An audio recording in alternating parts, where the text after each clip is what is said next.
Hi there, it's Dr. Abby here, helping Filipinos find their voice. And today we're going to talk about the bamboo ceiling. So you've heard of the glass ceiling, right? It's the barrier that women and minorities meet as they're trying to reach the higher levels of their companies. And so the glass ceiling for Asian Americans is called the bamboo ceiling. And right now, did you know that there are only 12 Asian American CEOs in Fortune 500 companies?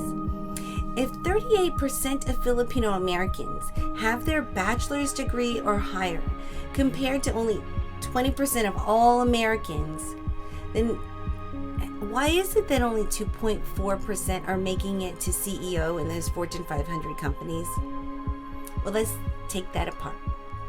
Filipino Americans are known for being the most hardworking, obedient, and skilled employees.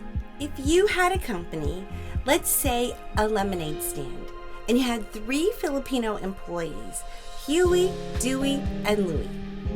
And Huey was super hardworking. He worked all the time. He offered to pack up the supplies at the end of the shift after everyone left, and he worked for other employees who needed to take that time off.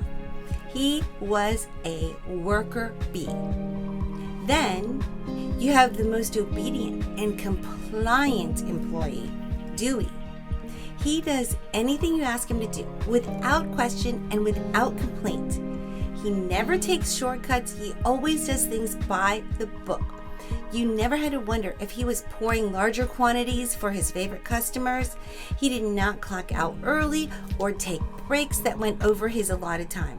He was honest and compliant at all times. Then you have Louie. Louie was really skilled at making lemonade. He had figured out the best way to make the lemonade quickly without making a big mess. He could serve up lemonade faster than the others, and he could also count the collected money quickly and accurately at the end of the day. Huey, Dewey, and Louie were excellent employees. Your lemonade company was very successful because you had excellence on your workforce. Then the time comes for you to open a new location. Huey, Dewey, and Louie apply for the job. They have put in so many years of time with the company, and they are hoping to move up. Let's look to see who would be good. Well, Huey is really great as a worker bee. I can just see him with his lemon yellow cap on his head, carrying a heavy box and scrubbing down the counters. I just can't see him telling the vendors that those rotten lemons are not acceptable. I can't see him rallying the team members together for a motivational talk. And I can't see him telling them that they need to push more sales. What about Dewey? Taking orders and running around like Speedy Gonzales, accomplishing every single task immediately after you told him to.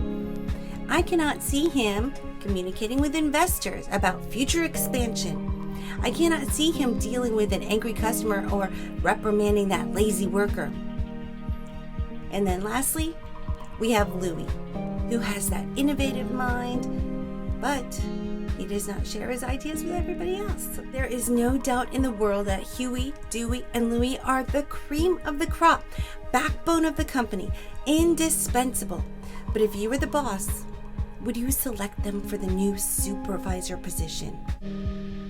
It is not always because the discriminating company leaders are saying, "Ooh, he's Filipino, he wouldn't be good." Think about this.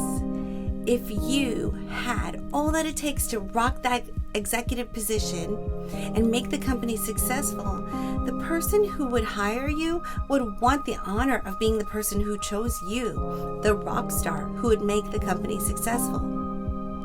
So here is my resounding message. It might be because we don't have the assertiveness, the boldness, the powerful communication that is needed of leaders. My research on 473 Filipino Americans in 35 states confirmed that higher adherence to certain Filipino values is related to lower assertiveness. We have Filipino values that keep us from being assertive. So what do we do? Number 1, recognize when those values are stopping you from speaking up. I'll be talking a lot about these values in the Speak Up Anak video series, so keep watching. Number 2, learn the leadership skills and the assertive communication skills.